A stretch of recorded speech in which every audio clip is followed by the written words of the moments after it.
Welcome to Buckets. I am your Friday host, Brandon Anderson, here with Matt Moore, HP Basketball. We are here today to do my season preview for the NBA Awards.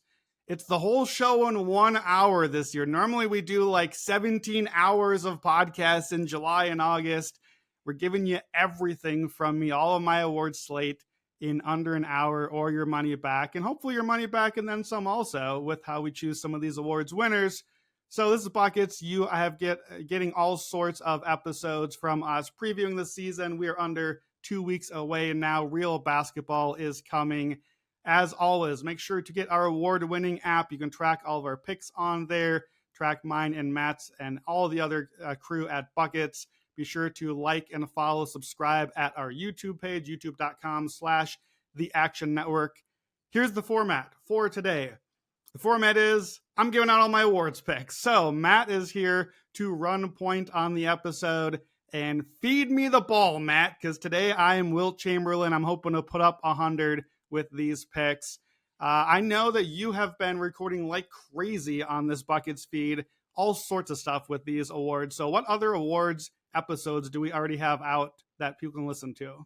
Yeah, if you go back, you can check out how to bet all these awards individually, talking about the history of these awards, heavily influenced by Brandon's prior research in a lot of cases, but some new stuff in there as well from our various contributors. We've got best bets all throughout there. We got Price Finder. If you go back through the feed, you can find Price Finder, which kind of evaluates which one would you rather bet right now as well. And we'll have more next week on our best bets episodes with all the crew. Yeah, well, we are basically going to be starting from the top. We're going to hit the 6 major awards for the season, and we'll just go through them one by one. I'm going to, for each one, give you effectively a very brief historical profile, like a 1-minute snapshot. You can look online or look at past episodes. This is my profile of what I'm looking for in a winner, and then we'll kind of talk through from there. And Matt, you can just kind of lead the discussion, and let's get to these awards, starting with Rookie of the Year. All right, let's do it. Let's get started with Rookie of the Year. This one's going to be, I think, an interesting one throughout the season, given Reed Sheppard looks awesome in preseason, but we talked about Zachary Risacher, and he looked quietly very good. I think he's going to be a very strong candidate here. Give me the historical profile of the winner from your view and your view of the market. Yeah, so you got to score points, obviously, at least 15 points. Average is just under 18 over the last 16 years. Better, as we have found, points, rebounds, plus assists, minimum of 25. We're aiming for 30. I don't know if we're going to get to 30 this year. I don't know if we're going to see a 30 PRA rookie this season. 15 of the last 22 Rookie of the Years led in points per game, but 17 out of 20 led in PRA. So, as we have said, as we've argued about, Matt, rebounds and assists can matter. Defense, efficiency, wins, those things don't tend to matter. You know, I love my BPM. Only 6 of the last 16 Rookie of the Year led in BPM. We're averaging a 33 win pace. We're averaging an 11 seed. You don't need those things. What you do need more than anything else, what matters to me the most, and why this year is really hard, you need a top pick. Since the 1950s, only 4 Rookies of the Year outside the top 10, 13 out of 64 outside the top 5. So already 80% of the time, it's 5 dudes. Since 1990, 69%, top 3 picks, almost half, one away from half, is just the number 1 pick. You could just blind bet whoever is number 1 at nearly even odds and pretty much be profitable year to year. Except this year, because this year, what about the market and what about the draft? We talked at length about the draft. So the favorites here, the favorite is the number 9 pick, Zach Edey, who, to be fair, from college last year was the number 1 player by a mile. He's around plus 550 at books. Second pick, you mentioned Reed Sheppard. He's a guy both you and I loved in the draft. He's plus 650. The number 1 pick, Zachary Risacher, is usually third in odds, around plus 900. It's a tough read on the market. And I will just be honest up front on this one. This is, right now for me, this is not an award I plan to chase this year. This is an award for me that I know my profile. I think if we are going to ever break a profile, this might be the crop of rookies, because I don't love the number 1 pick, Risacher. I don't see him getting the numbers. I don't love betting on a number 9 pick as the favorite. To me, I'm going to sprinkle one long shot here, keep an eye on some long shots, but probably not go chasing. And if I lose to Risacher or Edey at a short number, so be it. All right, so Without a favorite really that there should be in this market, what's like the play that you really want to make? I really want to make is strong. The play I'm going to make, I got to pick somebody. I'm going to go to the guy that I wrote going into the draft that I think is potentially the number one player in the draft if he hits all the upside. I don't even know that he will do that this year or need to. I'm going to pick Ron Holland from the Detroit Pistons, 25-1. He's a top 5 pick, so he does fit my profile. Not quite as tidy. I'd love top 1 or 3, but he's priced 11th here among rookies. So I think just that shows some value. He averaged 18.5 points, 7 rebounds, 3 assists in the G League. So if I look at Holland, either he starts, I doubt it.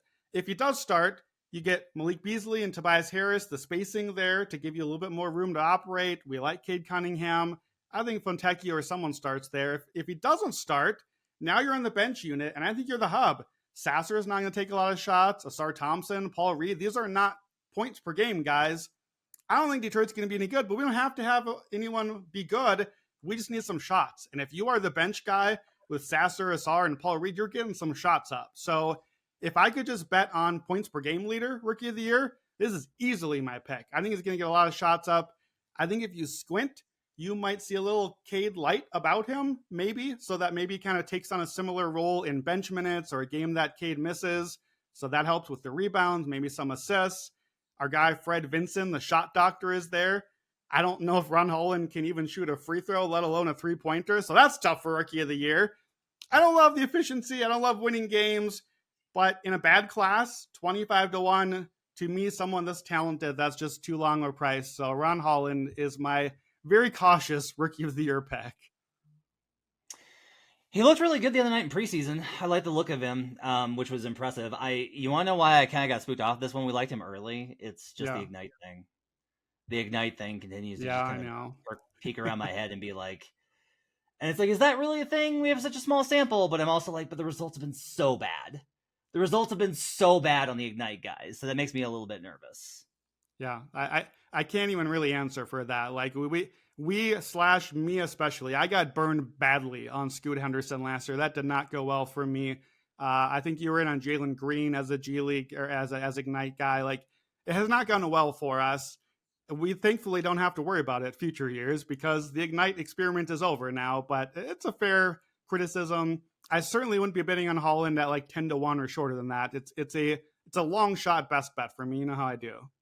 Okay, what are the other names to keep an eye on in this wide open race? Yeah, just guys, I would not bet these names right now, but they're guys that I will be watching that I think their price goes down first, and maybe we bet them later in a race that I think is open. So Bob Carrington in Washington, last pick of the lottery. He was a late bloomer last season. He was not really on draft radars. He looked pretty good in Summer League. I thought, honestly, better than Alex Sarr, the higher drafted teammate. Malcolm Brogdon's out, so I was like, oh, no, is he going to be in right away?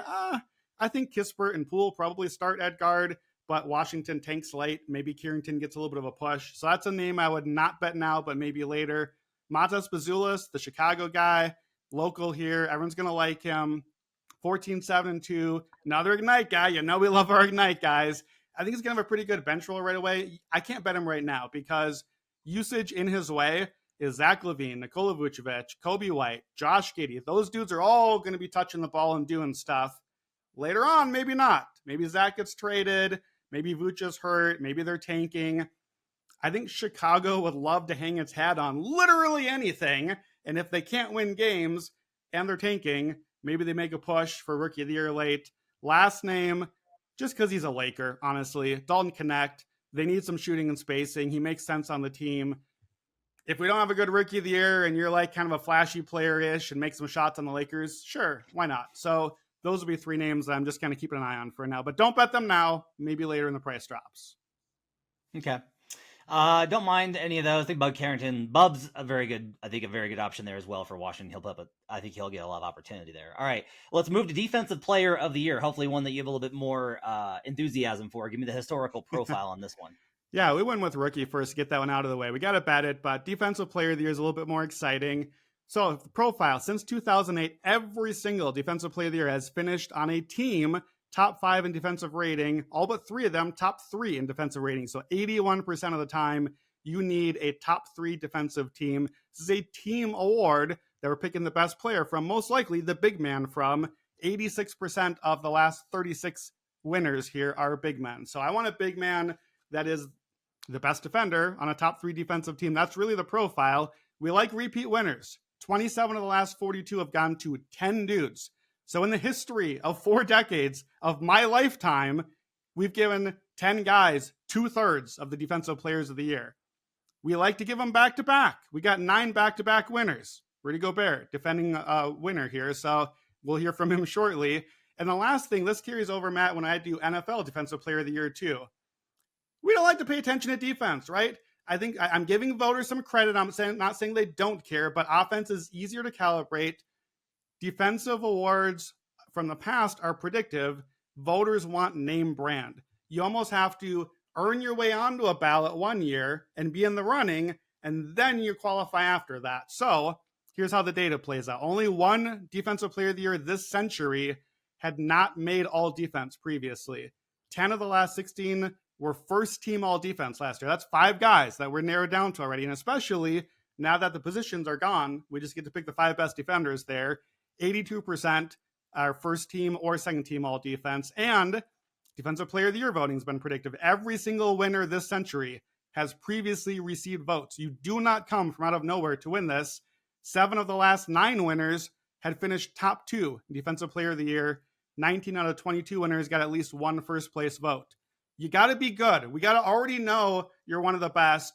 This is not the place to hunt way down the board for names that you're like, well, could be a really good defender this year.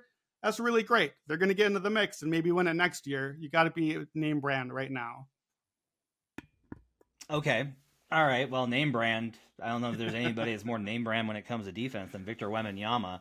He's the odds-on favorite, as high as -250 for a second-year player on a rebuilding team. You're the highest man on the planet on Wemby after being the lowest man on the planet a year ago. Why are you not betting him here? Yeah, it's a price thing and a profile thing. So yes, I am extremely high on Wembanyama right now. I think he is that good right now. In our Elite 100, which dropped just as we are recording this, he is in my top 5 players for the year, my number 5 guy. I have the Spurs for the season upcoming, number 2 defensively. I think they have a chance to be the best defense in the league. If they do that, I promise you Wembanyama will win this award.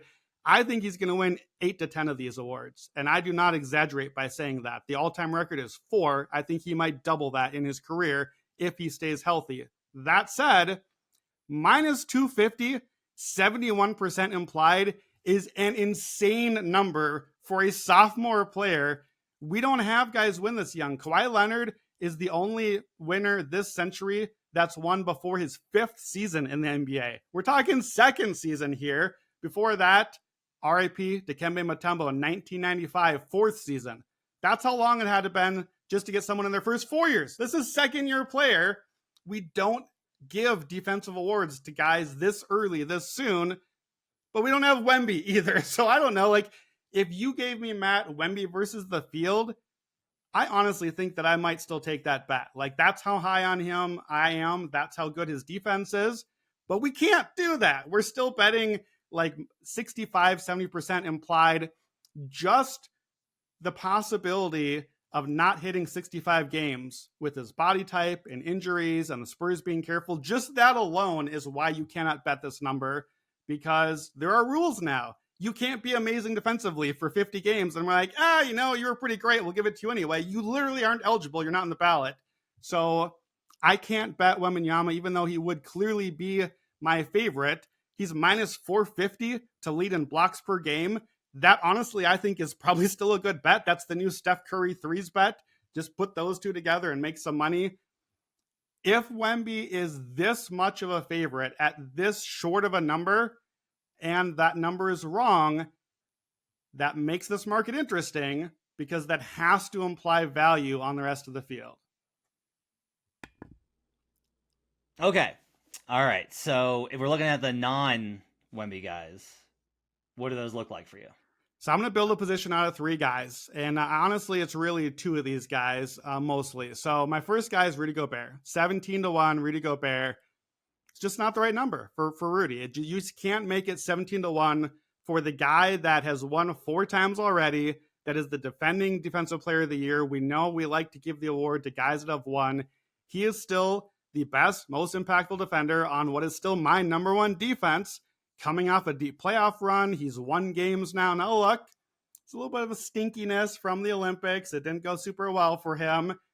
I don't love that he'd have to win a fifth time and be the all-time record. Do I think voters would want Rudy Gobert to be the all-time best defensive player? I don't really like that. But it's 17-1. We like back-to-back winners. We got the name brand. He checks every box unless we're ready for new blood. I don't know he's going to win, but 17-1 is the wrong number. Evan Mobley is my third guy of the three here. When I built this position in August, he was 30-1. He unfortunately is 16-1 now. So we have lost most of the value. He doesn't quite fit here in that he's year 4. That would be first since Dikembe to be that early. But he didn't qualify last year with enough games for all defense. But the year before, he made first team all defense. He got 8 votes to be number 1 defensive player of the year. So I think he already has the street cred, right? He's already in the mix. I think Mobley is maybe a top 3, at least top 5 weak side defender, help defender in the league.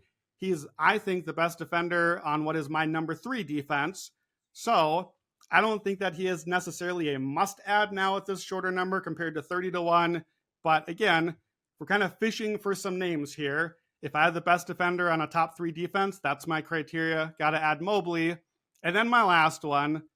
This is just going to keep being on my list until he retires, I think. I'm going to put LeBron into my MVP list. I'm going to bet Draymond Green for Defensive Player of the Year.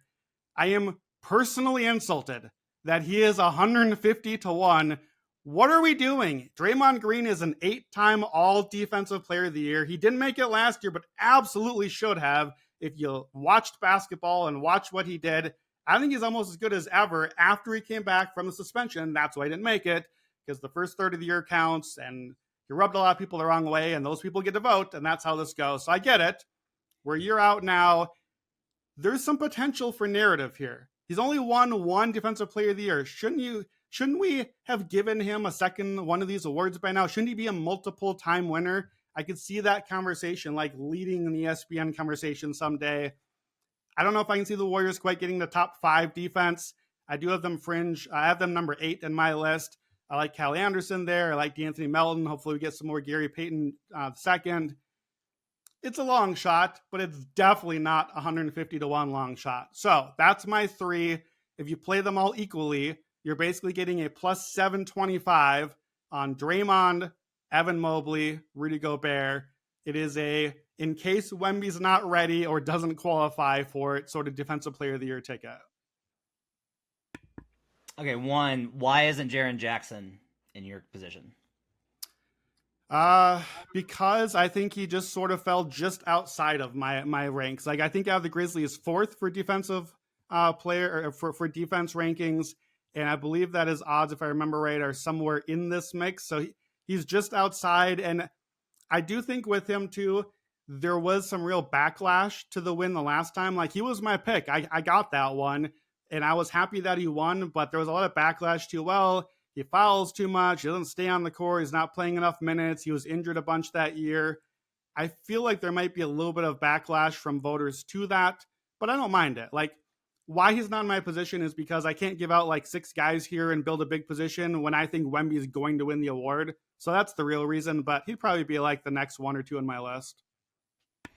And second, the oldest winner since 2003 is Marcus Camby at 32 years old. Draymond Green will be 35.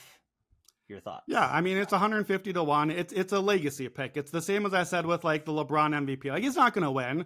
But what if we don't really have a winner? Could he win? Could he get into the mix? Could I have at least a strong position where 150-1 turned into 8-1 or 5-1? Because the Warriors started out pretty good and the defense looks good, and we're having the conversation. And now I can like at least use my position. Sure, I think that's what we're looking at here. It's building a position.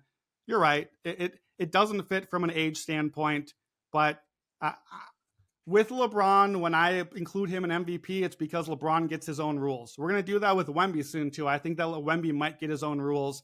If you are that good at something, you get to break my profile. I personally think that Draymond Green is that good defensively. I think he is the modern defensive player. And I think that he could break the profile if it was close. Okay. All right, let's move to sixth man of the year. I kind of hate this award, not gonna lie. Give me kind of the historical profile of it and your sense of it. Yeah, I hate this award also. This is my least favorite of the awards, but we'll try to profit off of it. Last 10 years, sixth man of the year, average 17.3 points a game, and a 53 win pace. That's the surprising thing here is all but one of our winners had at least a 48 win pace and made the playoffs. So you don't think that with sixth man of the year. We think of it as just like the empty stats award. 48 wins is not nothing. That's at least 48 win pace. So most of these guys are 50 win teams. That's only like 6 to 8 teams in the league. All but Naz Reid and Montrezl Harrell were effectively gunner shooting guard type players. So we basically need a score like 16 to 18 points a game on a 50 win team. Although we're starting, happily for me, though more as a fan than as a bettor, we're starting to move toward just give me the most impactful bench player on an elite team. We're not there yet. Al Horford would have been my pick last year. He didn't get the stats, so he was never going to win the award. You know how I was with Joe Ingles a few years ago when the Jazz were the juggernaut 1 seed. We gave it to his teammate instead. I would like, as a fan of the NBA, if we got there. We're not there yet, but I am kind of being cautious with the award. I do have one favorite here, but it's definitely not my favorite award overall. All right. Well, you got the play and you don't like it. So I'm curious to know, who do you like for sixth man? So I do like this play. It's actually one of my favorite plays here, even though it's not a player that I like. But I'm going to go to your team locally there. I'm going to take Russell Westbrook, 32 to 1. I think Russ checks every box here, actually. It's not quite as much scoring as I would like from a typical gunner. But man, if he's not a gunner at this stage of his career, that is what he is doing out there every night. Last season, only 22 minutes a game, 11, 5, and 5. So I'm leaning a little bit into like the PRA here. I'm hoping that just the production and the occasional triple-double, because Westbrook is going to happen. Denver lost 2 double-digit scores last year and 2 double-digit scores the year before. So there's some points out there. There's some shots out there. We know about the thin bench. They got some young guys going to have to step up. But I think the whole point of why you bring in Westbrook is to soak up regular season minutes and soak up usage. How do I feel about him in the Denver playoff rotation? Not great, Bob. Not a guy that I'm excited about. This is a regular season award. You bring in Westbrook for energy. You bring him in to get some rebounds and to create a little bit off the bench. And don't forget, Jamal's going to miss some games. He's going to miss injury and load management. Jokic will sit a few out. Denver's going to be on TV anyway. So now we got like Russ and the Scallywags playing whoever, and Russ puts up a triple-double as like a starter. That still counts for the bench awards. So I think he's going to do well enough there. I think we might even get some kind of easy buckets for him, cutting to the rim with Joker. I think they'll find creative ways to use him. I don't mind the synergy there. So, yeah, I just think to me, of the guys that are available here, he looks as good as anyone on a team I know is going to be really good, so I don't have to worry about that part of it. So, Russell Westbrook, my sixth man of the year. Okay. Who are the other guys that you want to keep an eye on for this award? Yeah, if you want to nibble, I don't mind these prices. I like Benedict Mathurin in my notes from August. He was a 40 to 1. Best I see now is 22 to 1. I believe a couple of our guys have written about him as well. I don't know that I like Indiana to win enough games, but he honestly was going to be set to win the award last year until he got hurt, or at least be in the mix. I think he's pretty good. Grayson Allen's the other one. Hate Grayson Allen as a player, but he's 50 to 1. And he started last season, but now that we signed a point guard in Phoenix, I don't think he starts anymore. Like, you have to start Bradley Beal and Devin Booker and Kevin Durant. He's going to start games because those dudes are all going to miss some time, but he shot like 7,000% on threes last year, and he scored 13, 14 points a game. They're going to need some production off the bench. It's a little bit fringe, but I'm kind of high on Phoenix this year. 50 to 1 feels too long. I think it's a number. He's not even at some books. So I think it's just we just added him to our list because he might not even be a starter this year sort of price. So those are the two. Honestly, this is not an award I'll keep my eye on for the most part. I'm just going to take my Russ ticket and just wait until we cash it at the end. I feel like there's like 5 Pacers that could win this award. Yeah, that's just true. Based off of the offense. Like, I looked at Obi Toppin, not going to bet it, but. Yeah, well, you and I would be mad if Mathurin won or if Toppin won, because we would both be like, but TJ McConnell is the most impactful bench player, and we would be right, but that's how this award goes. Okay, let's talk about Coach of the Year. Love this award. This one's a lot of fun. What's your historical profile of Coach of the Year? Yeah, I like this one a lot too. You got to win a lot of games, obviously. 12 of the last 14 winners were at a 55 win pace or better, average of 59 wins. That's a lot of wins. 9 out of 14 had at least a 59 win pace in their winning season.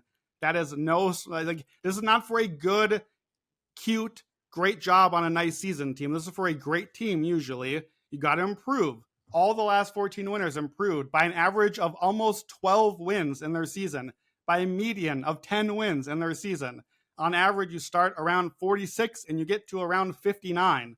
So again, this is not your team sucked and now is average and you made the play-in tournament. We don't give that award to these teams usually. This is your team was already pretty good. Oh, you're a 1 seed now? How did we get there? That's how we get there. And you got to outperform expectations. You got to surprise us. This is the narrative part of the award. All 14 beat their over-under by at least 6.5 wins, an average of 12.5 wins, median of 12.5 wins. You're not just clearing the over-under. You got to go way over. So that's the profile. You win a lot, more than last year, more than we all expected. That's why it's fun, Matt. That's why you and I like this one, because it's like, oh, well, what teams do I like this year? Let's bet them as an outlier this way. 2 other little notes here that I like to keep in mind that both fit the guys I like. I'm going to be on 2 guys here. Last decade, 7 out of the 10 winners were in their first 2 years on their team. So again, that's a bit of a narrative thing, right? You come in, the team is suddenly good or better than they were. 4 out of the last 8 were first-year guys. We give the coach the credit there. 9 of the last 11 winners had teams that finished top 6 in defense. That fits, Matt, what you and I have done with betting teams all these years. Defense, it gives you regular season floor. You can't come in as a coach and turn somebody into Kevin Durant. You can come in and coach scheme and put guys in the right spot defensively and do the 4 factors thing and raise the floor there a lot. So to me, I especially would love a newer coach and a more defensive-minded coach. And that kind of led me a bit to the 2 guys that I have my position on. Why do you think the books always get the Coach of the Year favorites wrong? Like, what's like the problem with that? Yeah, this is a thing I noticed with NFL also, where if you look at the favorites, like so there are multiple names here, but among the favorites, like among the top 5, 6 at most books, Joe Mazzulla, Celtics, the team that we think is going to win the championship. Tibbs, who, the Knicks are presumably at the top of the East now. Mark Daigneault, the clear favorite to be number 1 seed in the West. That's not the profile that we just said. How are we supposed to give you Coach of the Year if we're like, hey, yeah, you're the 1 seed, you're a 55-win team. Oh, you won 58, good job for you. No, you were supposed to. Like, that was the whole point. How do you exceed expectations and win? How you do it is you beat Steve Kerr in 2016 and you win 73 games. Okay, now you win Coach of the Year as one of those teams. But every year, NFL does this too. It's like, oh, you know who I think is going to be really good? These 3 Super Bowl favorites. So they're coaches. They'll probably win Coach of the Year. No, we need one of those teams at the end of the year, but you need to bet now on the team that's not that yet. That might be later. So that kind of sets up for my position. So I'm just going to jump in. My top guy here is Mike Budenholzer from the Suns. We talked about him when we did the Suns on our division preview. I think that the Suns have a good chance to get into the mid-high 50s. I think they could be in the 1 seed range. I don't think that this team really has a different award that they can win. I don't see Durant or Booker getting into MVP. With Coach of the Year, part of why I like it is it can be like this is the way we'll recognize a team this year, right? Like Mike Brown with the Kings is a good example. Tibbs with the Knicks when he won it. Like, they got pretty much the same cast as last year. What changed? The coaching changed. And actually, I ended up higher on the Suns than I thought, mostly because of Bud. So we talked about these numbers on our previous podcast. His teams have finished top 6 offensively in threes, 8 of his 10 years coaching. He jacks a ton of threes. The Suns last year were top 5 in 3-point percentage. That's the point. You have Durant, you have Beal, you have Booker, shoot some threes, you have Grayson Allen, but they're bottom 5 in 3-point attempts. So how about we take all these shooters we've accrued, the one thing that our roster is better at than everyone, and shoot. How about we do the thing we've built the roster for? Usually his teams are top 10 in pace. That sounds good to me. Let's get some more shots up, more offense. I think that's exactly what they need. We even see Yusuf Nurkic is supposedly shooting threes now as well.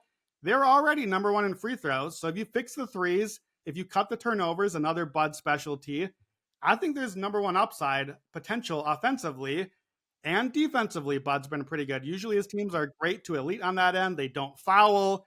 They max the four factors. It's the pop tree out of the Spurs, right? They do all the things that raise your floor.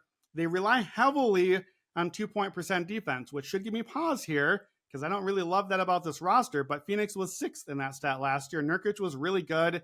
I had him actually third team all defense when I did my awards.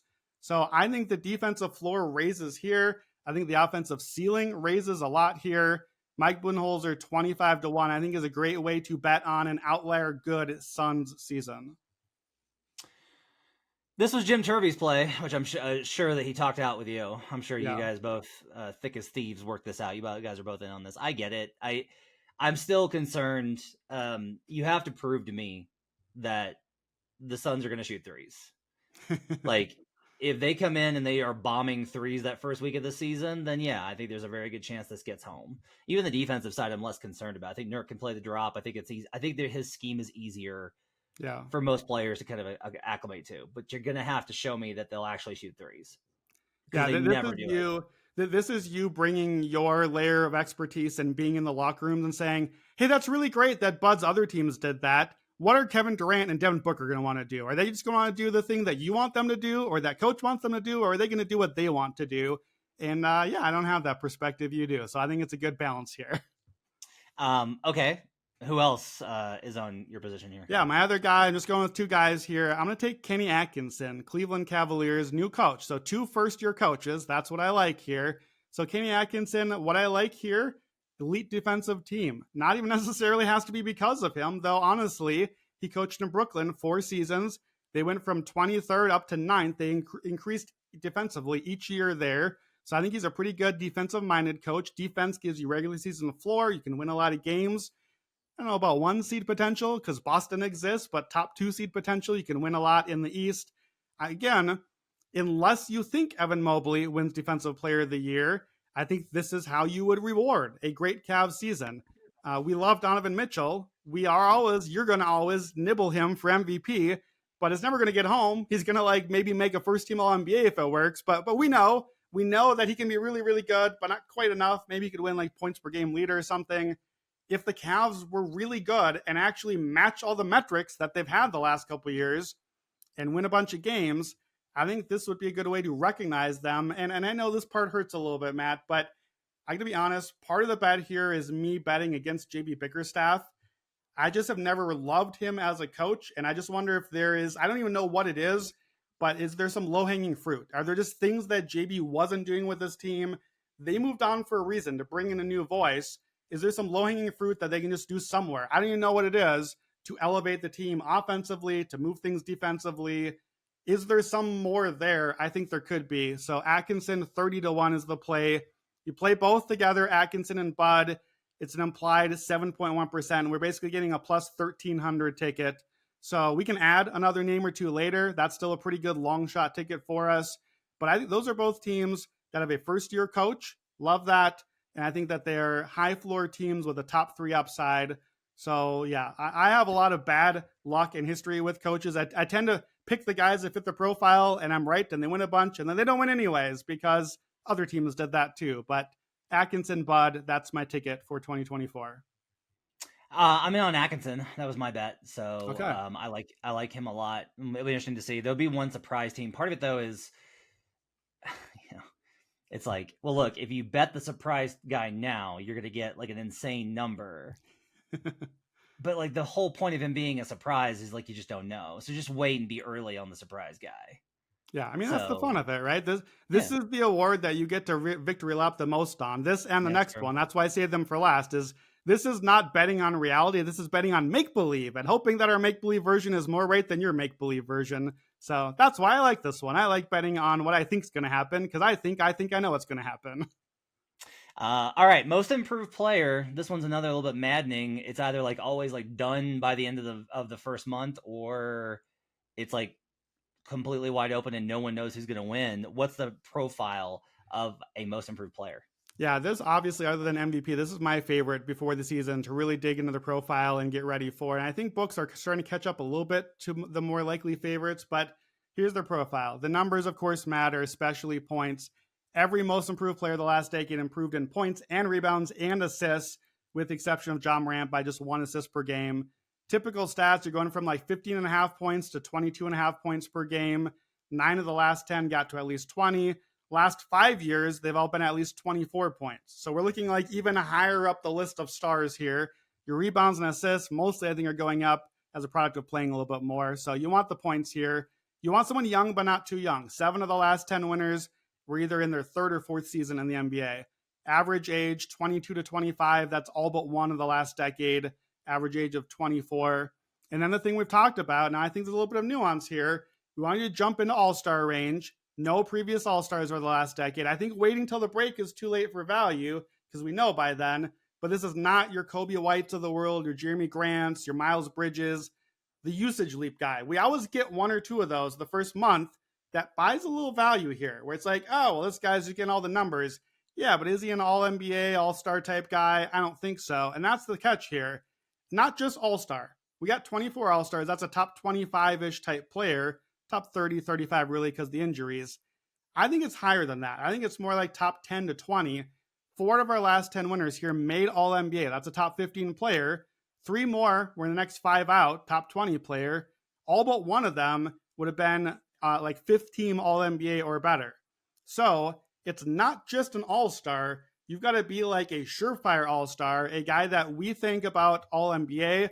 Matt, you and I just did our Elite 100. This is a guy that, by this definition, should be in the mix for like top 15 going forward.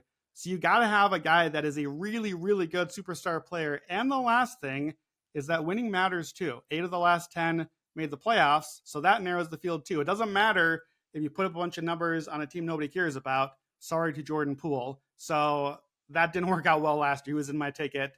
This year, I feel a little bit differently. So that's the profile for most improved player.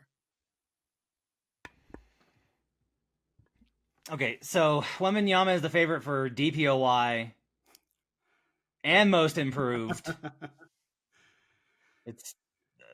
I don't know how anyone can look at this and not think that this is a buy high point.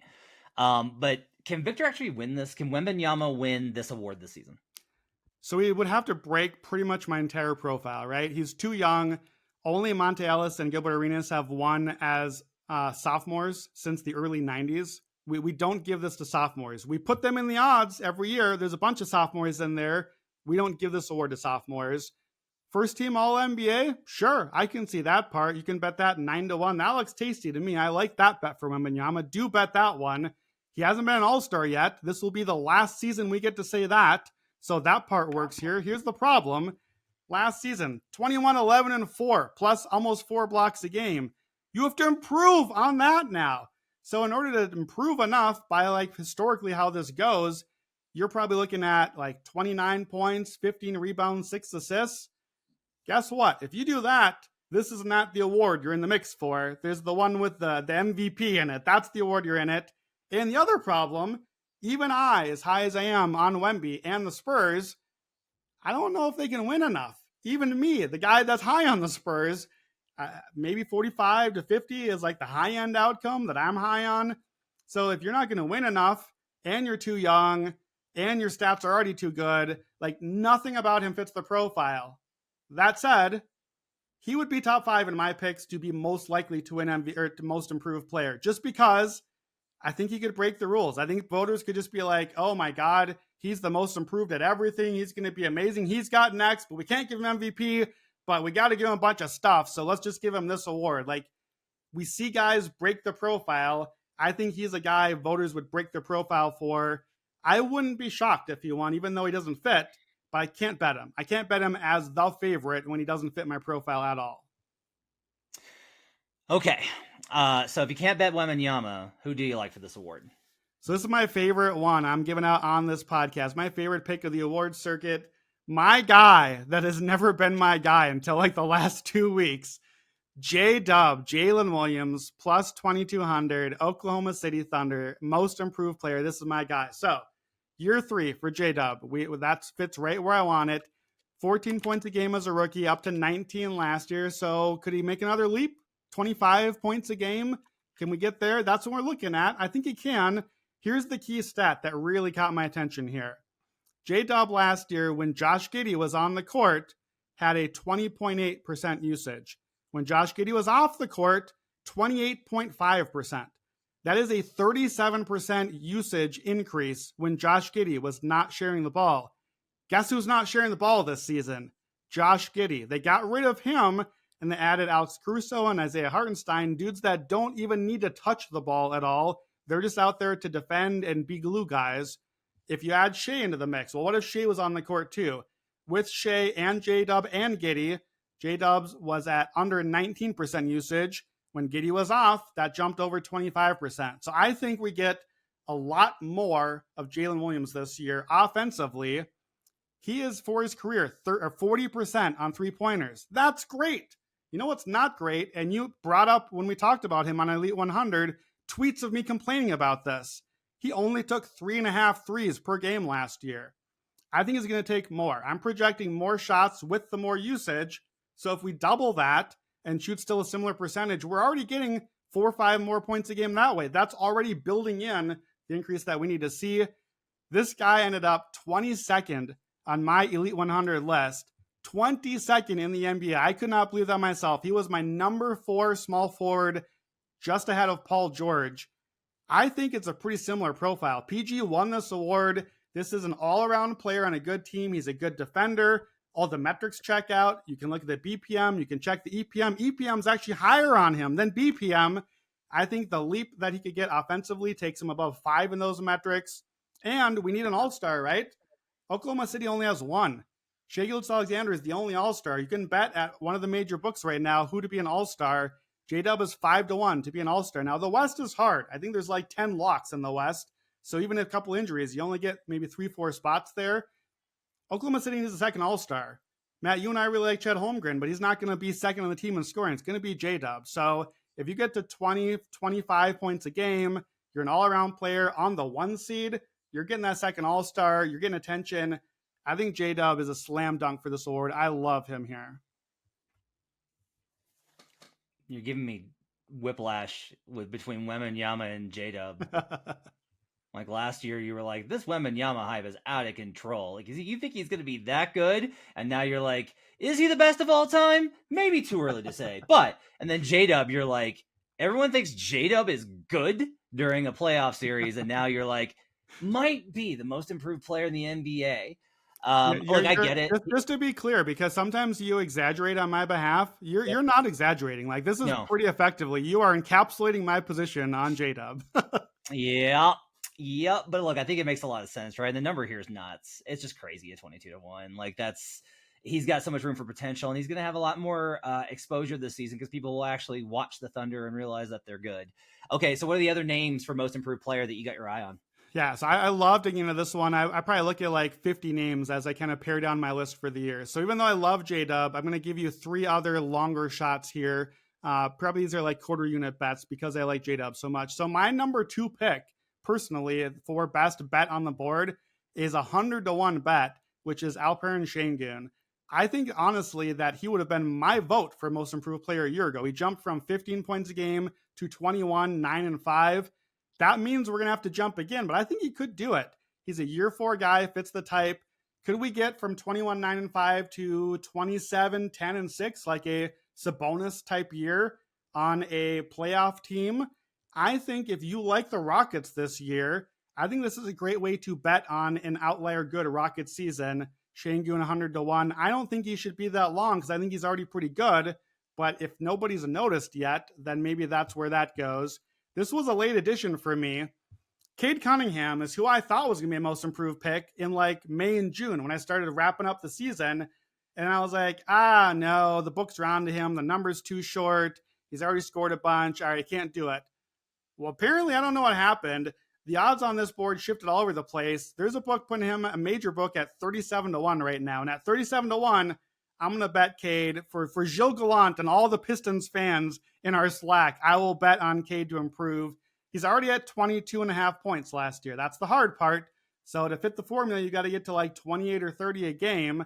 and you got to win games. So that's the case against. The case for is post All-Star break last year. He already made a big leap, and that fits with guys that we've seen in this award the last few years where the improvement already happened. He's finishing twos now. You've seen that in the preseason. And most importantly, to me, he started shooting threes. Our guy Fred Vincent, again, he took 6.2 threes a game and made 2.5 of them on 40% post All-Star break. That is not fluky numbers. And if he's doing that and scoring a little bit at the rim now, I know he's a number one pick, but 3 of our last 7 most improved players were top 2 picks. So we did our Elite 100. Both of us, I think, had him around 40-ish. He's a guy that I think would not be surprising at all to either one of us to be in that All-NBA top 15 sort of range if he really clicks. So at 37-1, I'm going to put him back into my mix, even though I don't like the winning profile. Last name here, this is not even a guy that I'm super high on, but I know that other guys have given out here as well. Franz Wagner, 45-1. I think that's a good way to back Orlando. If you like them, he's under 20 points a game. Could he get to 25? Maybe he could get there. Do the Magic get a second All-Star after Paolo? Could they get to a top 3 seed? I don't love that for them, but I think if you like Orlando, and sometimes it's okay to bet on the outlier good in your blind spot. That's what I've done a couple of times, and this is kind of my way of protecting myself a little bit. He's year 4. He fits the profile. So those are my 3. Franz, 45-1. Cade, 37-1. And Shane Goon, 100-1. Just like a quarter unit nibble on those and give me a few options other than J-Dub. But J-Dub is my favorite, most improved, or favorite for this award, but favorite award pick on this podcast for sure. Okay. All right. Well, I'm glad to have you on board, I guess, the OKC team, even though you're a little trepidatious about their win total.